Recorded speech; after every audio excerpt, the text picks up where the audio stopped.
Mi familia arruinó mi boda por mi hermana, así que me fui sin decir una palabra. Ahora suplican por mí. Perdón. Hola amigos. Esta historia pertenece al canal Umbral Corporación en TikTok. El día que debía ser el más feliz de mi vida, mi hermana regresó temporalmente a casa desde el extranjero. Y en lugar de acompañarme, toda mi familia, mis padres, mi hermano y hasta mi prometido, se fue al aeropuerto a recibirla, dejándome completamente sola. Mientras yo intentaba comunicarme con ellos, mi hermana llenaba las redes con historias de su triunfal regreso. Mis llamadas eran ignoradas una y otra vez, hasta que finalmente mi prometido contestó, solo para decirme que dejara de hacer ruido, que podríamos celebrar otra boda más adelante. En ese instante, supe que para todos yo era secundaria. Con el corazón hecho trizas, manejé la situación en silencio y escribí el número 99 en mi diario. 99 veces me habían decepcionado, y no habría una centésima. Sin lágrimas, sin escándalos, envié mi solicitud para estudiar en el extranjero y comencé a hacer las maletas. Ellos pensaban que lo había superado, sin saber que me marchaba para siempre. Luis, mi hermano, entró a mi cuarto y al verme con el diario en la mano, soltó una carcajada sarcástica.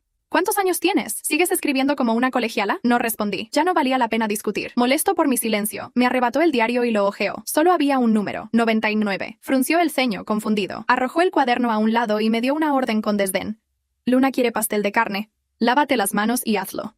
Considera esto una disculpa por lo que dijiste de ella. Respiré hondo. Bajé a la cocina. Siempre solía llorar mientras cocinaba para Luna, sintiéndome invisible. Pero esta vez fue diferente. Me mantenía en silencio, calmada.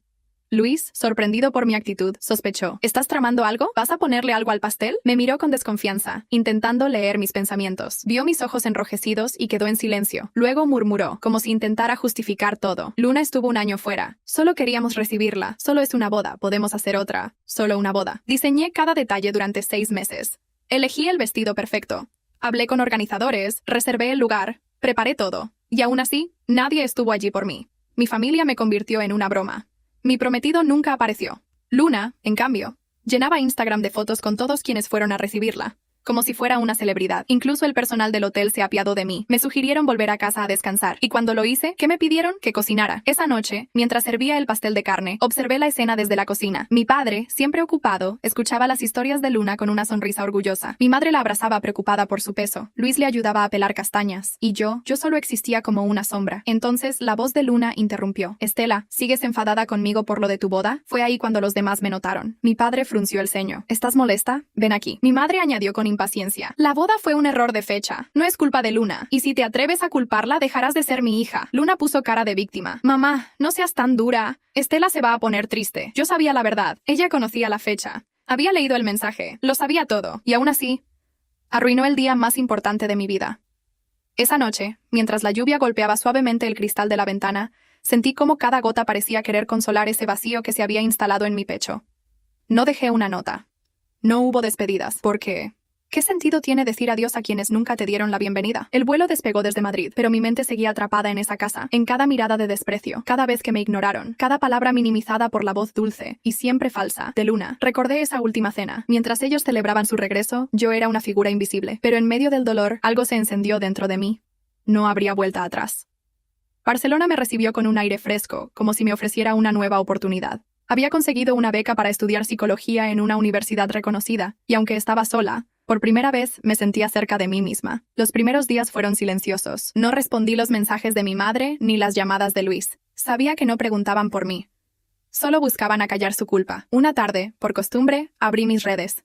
Y ahí estaba, una foto de Luna con Tomás, mi ex prometido. Estaban en un restaurante elegante en Valencia. La descripción decía: a veces el amor verdadero está más cerca de lo que imaginamos. Inseparables. Mi respiración se volvió pesada. No era solo la traición, era la burla. Posaban como si nada, como si no hubieran destruido mi mundo. Al día siguiente, en clase, conocí a Carla. Tenía el cabello corto, la mirada directa y una calma que me envolvía. ¿Estás bien?, me preguntó cerrando su libro.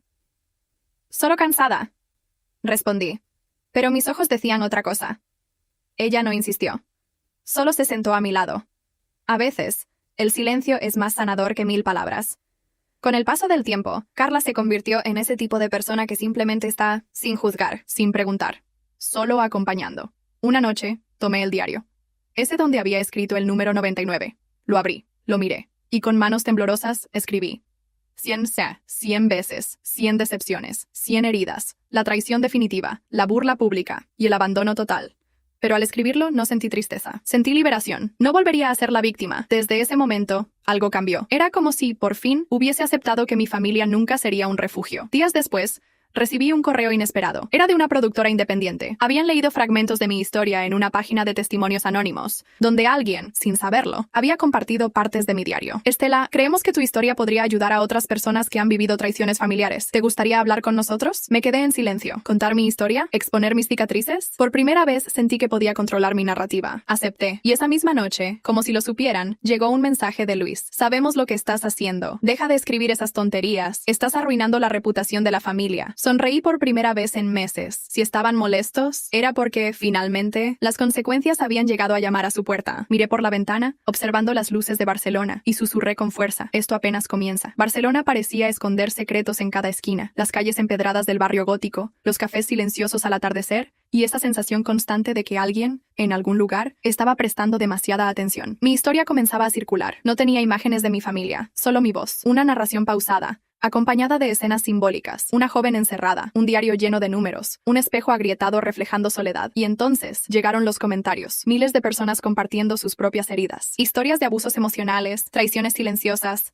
familias rotas por el favoritismo, la manipulación o el poder. Pero no todo era apoyo. Un día, mi teléfono sonó. Número desconocido. Respondí. Era Tomás. Necesito hablar contigo, dijo con urgencia. Mi cuerpo se tensó. ¿Qué derecho tenía de buscarme? Ahora no tenemos nada de qué hablar, respondí cortante. No es por mí, es por Luna. Su voz temblaba. Está perdiendo contratos, patrocinadores. Dice que es por tu documental. Está fuera de control, Estela. Tienes que parar esto. Sentí una mezcla de rabia e incredulidad. ¿De verdad me estaba pidiendo que protegiera a quien me destruyó? Quizás ahora entiendas lo que se siente, le dije antes de colgar. Esa noche, mientras miraba la ciudad desde la ventana, llegó otro mensaje. Sabemos dónde estás. Esto no ha terminado. Por primera vez desde que llegué a Barcelona, sentí miedo real. No sabía quién estaba detrás. ¿Luis? ¿Luna? ¿Alguien más? Al día siguiente intenté seguir con normalidad. Fui a clase. Estudié. Pero cada sombra, cada ruido, cada notificación me ponía en alerta. Decidí contactar a Álvaro, el director del documental. Nos vimos en el mismo café donde empezamos todo. Le mostré el mensaje. Él lo leyó en silencio. Su expresión se tornó grave. Esto ya no es solo un documental, dijo. Has tocado algo mucho más profundo. Alguien poderoso no quiere que esto salga a la luz. Sus palabras confirmaron mis sospechas. Ya no era solo mi familia. Había algo más. Algo oscuro. No voy a detenerme, le dije. Entonces debemos protegernos, respondió él. Hablaré con la plataforma. Reforzaremos la seguridad. Volví a casa, pero algo no estaba bien. Un sobre había sido deslizado bajo la puerta. No tenía remitente. Con manos temblorosas, lo abrí. Dentro había una fotografía, una imagen mía, tomada desde la calle, justo la noche anterior, mientras miraba por la ventana. En el reverso, una palabra escrita a mano. Cuidado. Un escalofrío recorrió mi cuerpo. Esto ya no era solo dolor o traición, era acoso. Y yo no iba a dejarme quebrar. Llamé a Carla. Una hora después, estaba en mi piso. Esto es grave, Estela. ¿Vas a ir a la policía? No confío. No harán nada hasta que pase lo peor, respondí. Entonces no vas a estar sola, dijo ella con firmeza. Si hace falta, haremos turnos para vigilar. Sus palabras me dieron fuerzas. Y justo cuando pensábamos que las cosas no podían escalar más, Luna publicó un vídeo en directo. Estaba alterada, con lágrimas en los ojos. Mi hermana está destruyendo mi vida con mentiras. Yo siempre intenté protegerla. Sabía que era una estrategia, una actuación para recuperar la simpatía del público. Pero lo que Luna no esperaba era que alguien del pasado apareciera. Ese mismo día, recibí un mensaje privado de alguien que no veía hacía años. Marina. Estela, sé cosas sobre Luna que podrían ayudarte. Necesitamos hablar. Y por primera vez, sentí que las piezas del rompecabezas empezaban a encajar. Tal vez, Luna tenía más secretos de los que yo jamás imaginé. O Marina, me soava distante,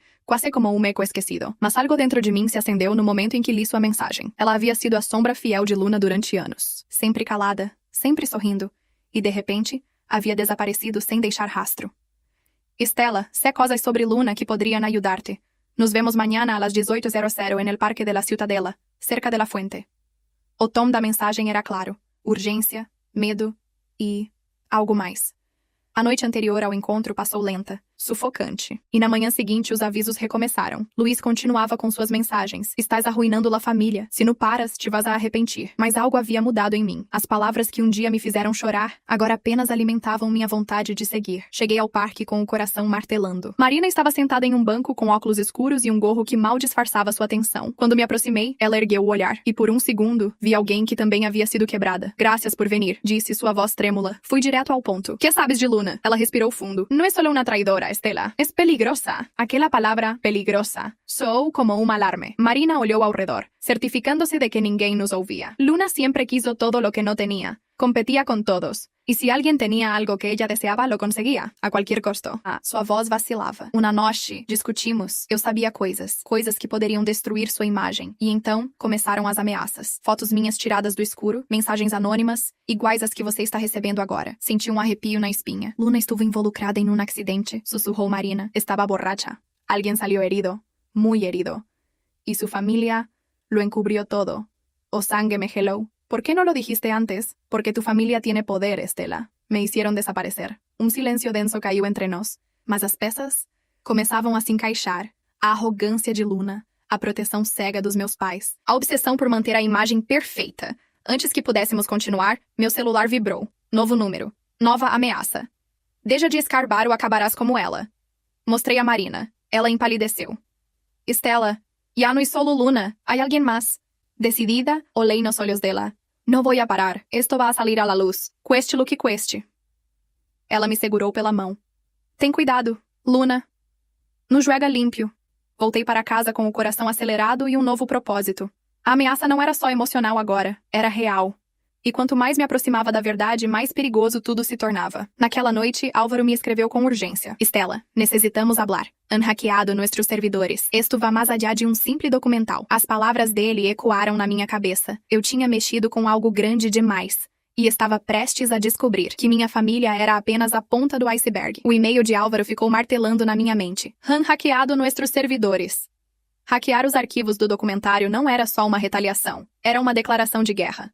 Liguei para ele imediatamente. Estela, temos que ver-nos. Esto es más sério de lo que pensávamos. Disse com uma firmeza que nunca tinha usado antes. Nos encontramos na sede da produtora. O prédio parecia seguro por fora, mas por dentro, o clima era de tensão absoluta. Álvaro me recebeu com o rosto pálido, as olheiras marcadas. Não fui um hackeo qualquer. Começou me levando até uma tela repleta de códigos vermelhos. Quem lo hizo sabia exatamente que buscar.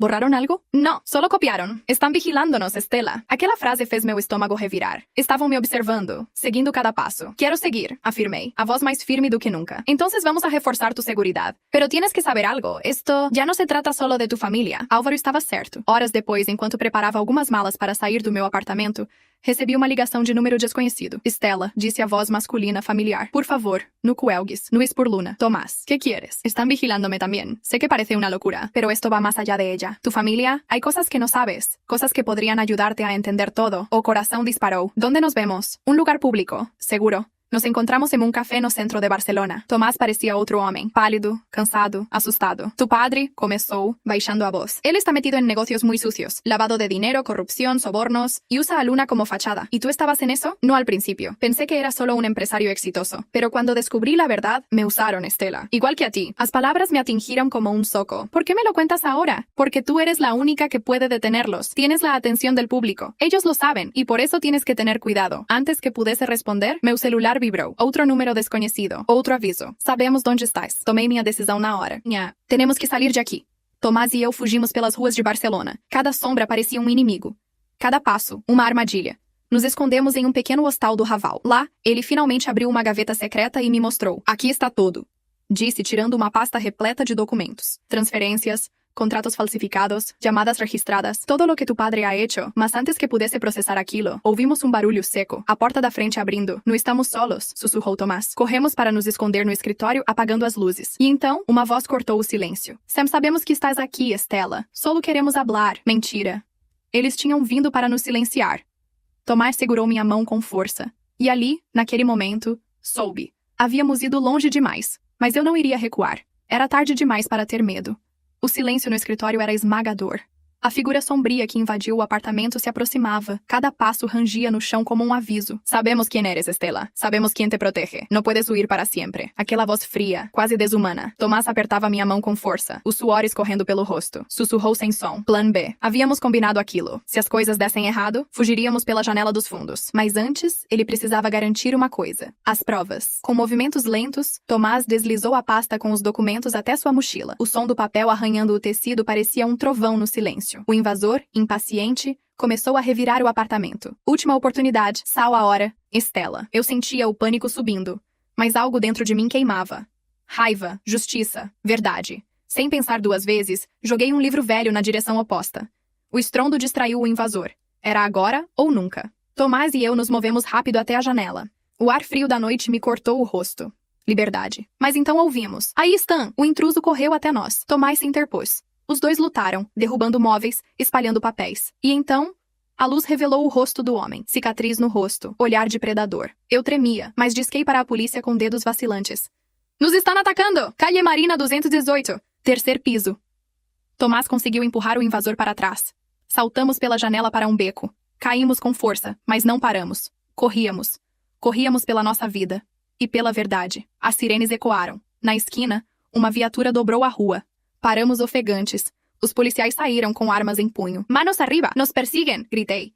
Hay pruebas en esta mochila. Corrupción. Lavado de dinero. Mi padre está detrás de todo. Tomás entregó a mochila a los oficiais. O policial me encaró. ¿Estás segura de que quieres seguir con esto? Se lo que dice es cierto. Esto puede explotar a nivel nacional. Minhas pernas tremiam, mas minha voz saiu firme. Sim, não vou parar. Mas justo quando pensei que estávamos salvos, meu telefone vibrou. Has cometido um erro fatal. A guerra estava longe de terminar. Horas depois, em uma base policial protegida, revisamos as provas. Ligações, fotos, contratos. Nomes poderosos, políticos, empresários, inclusive membros da polícia. Ramírez, o inspetor encarregado, se aproximou. Esto es grande, Estela. Demasiado grande. Tomás abriu um arquivo de áudio. A voz do meu pai conversando com Julián Méndez. Um nome que eu nunca tinha ouvido, mas que causou reação imediata em Ramírez. Ese hombre es uno de los más peligrosos de Espanha. E então entendemos. Não estávamos apenas enfrentando uma família corrupta. Estávamos enfrentando uma organização criminal internacional. Naquela noite, nos transferiram para um refúgio fora de Barcelona. Mas a tranquilidade durou pouco. Às 3 da manhã, recebi uma nova mensagem. Era uma foto. Carla, sentada em um banco, sozinha, sendo vigiada. No verso, apenas uma frase. No juegues com fuego. Meu sangue congelou. Agora não era só sobre mim. Tomás, temos que proteger a Carla, disse mostrando a foto. Esto ya es personal, Estela, y no van a detenerse. Contactamos Ramírez. Ele prometeu colocar Carla sob proteção, mas também alertou. Há alguém dentro del sistema. Uno de los nuestros está jugando para ellos. Na manhã seguinte, os jornais estamparam. Escândalo financiero. Empresário madrileño implicado em red de corrupção. A foto? Meu pai. Mas aquela era apenas a superfície. Ainda tínhamos que enfrentar a raiz de tudo. Temos que encontrar a Marina, disse Tomás. Ela sabe mais de lo que há contado. E sabíamos, cada segundo perdido poderia custar mais do que estávamos preparados para pagar. Ramírez recebeu uma pista. Marina havia sido vista em um hostal em Madrid, perto da estação de Atocha, acompanhada de um homem ligado à minha família. Se está com elas, pode estar em peligro, disse Ramírez. Não podíamos esperar. Partimos naquela mesma noite, em um carro fornecido pela polícia, com escolta discreta. Cada quilômetro era uma contagem regressiva. Chegamos ao amanhecer. O hostal era discreto, quase invisível entre os prédios antigos. Subimos as escadas. Quarto 203. A porta entreaberta. E ali estava ela. Marina. Sentada, pálida, tremendo. Na sua frente, um homem que não reconheci de imediato. Mas seu olhar frio era familiar. Finalmente nos conhecemos, disse ele com uma voz calma. Sou Carlos Ortega, sócio do seu pai. E tu? Eres um problema que necessitamos resolver. Os agentes levantaram suas armas, mas Ortega apenas levantou as mãos. Não quero violência. Solo quero fazer uma oferta. A proposta era absurda. Se eu destruísse as provas, todos seriam salvos. Uma desculpa pública. Talvez um prêmio de consolação. Mas eu já havia perdido demais. Nu, respondi com firmeza. Sua expressão mudou. Então prepara-te para perdê-lo todo. Ortega foi algemado. Marina chorava. Eu a abracei com força. Agora você não está mais sozinha. Mas o golpe seguinte foi rápido. Ramírez, com expressão grave, nos informou. Antes de ser preso, Ortega havia feito uma ligação para o meu pai. Tudo estava prestes a desmoronar. Precisávamos agir. Tomás sugeriu. E se lo exponemos publicamente, todo, ao mesmo tempo. Não podíamos confiar nos grandes meios. Então Marina teve uma ideia. As redes sociais. Era arriscado. Mas poderia funcionar. Chamamos um especialista em cibersegurança, Lucas Ferrer, um ex-investigador expulso por denunciar corrupção. Ele topou na hora. Vamos fazer uma guerra relâmpago, disse. E quando começar, não haverá volta. Preparamos tudo em um esconderijo. Lucas organizava os arquivos. Marina gravava seu testemunho. E eu escrevia minha carta aberta. Minha verdade. Às 21h em ponto, Lucas apertou o botão. A internet explodiu. Nomes, rostos, áudios, documentos, tudo revelado. Mas minutos depois, novo aviso no celular. Não has ganado, Estela. Isto é solo el comienzo. Eram mais poderosos do que pensávamos. Fomos atacados. Disparos. Caos. Corríamos. Fugíamos. Tomás foi baleado tentando me proteger. Ramírez ficou para trás defendendo nossa saída. Perdemos um aliado. Mas a segunda onda de dados foi programada. Agora, não podiam mais deter a verdade. Nos refugiamos no interior. Lucas concluiu a última parte. Transferências que ligavam tudo a um nome sombrio. Julián Méndez. Um dos homens mais perigosos da Europa. Se lo vinculamos publicamente, tu padre não tendrá onde esconder-se, disse Tomás. Horas depois, a terceira e última parte foi publicada. A internet veio abaixo, mas os ataques também. Fomos encontrados. E pela última vez tivemos que fugir com nossas próprias pernas e nossa fé. Na fuga final, no meio da floresta, alcançamos um vilarejo. Nos escondemos em um café desativado. Lucas ligou o equipamento. 5 minutos. 5 minutos para terminar tudo. A porta explodiu. Invasores armados. Tomás se colocou à frente. Foi baleado, mas resistiu. Luenvier, gritou Lucas. La terceira ola está em linha. Os agressores caíram. A polícia chegou minutos depois. Estávamos salvos e tínhamos vencido. Epílogo. Tomás sobreviveu. Tornou-se jornalista investigativo. Nos reencontramos, unidos não pelo passado, mas pela verdade. Marina mudou de país. Hoje, defende os direitos humanos. Lucas tornou-se referência internacional em segurança digital. Ramírez foi homenageado. Seu nome virou símbolo de integridade. Meu pai, preso. Julian Mendes, capturado semanas depois. Luna, desapareceu. E eu, finalmente encontrei paz. Não sou mais a mulher que foi abandonada no altar. Sou a mulher que enfrentou um império e venceu. Porque às vezes, a justiça não vem com medalhas. Vem com cicatrizes e com a certeza de que a verdade vale cada batalha.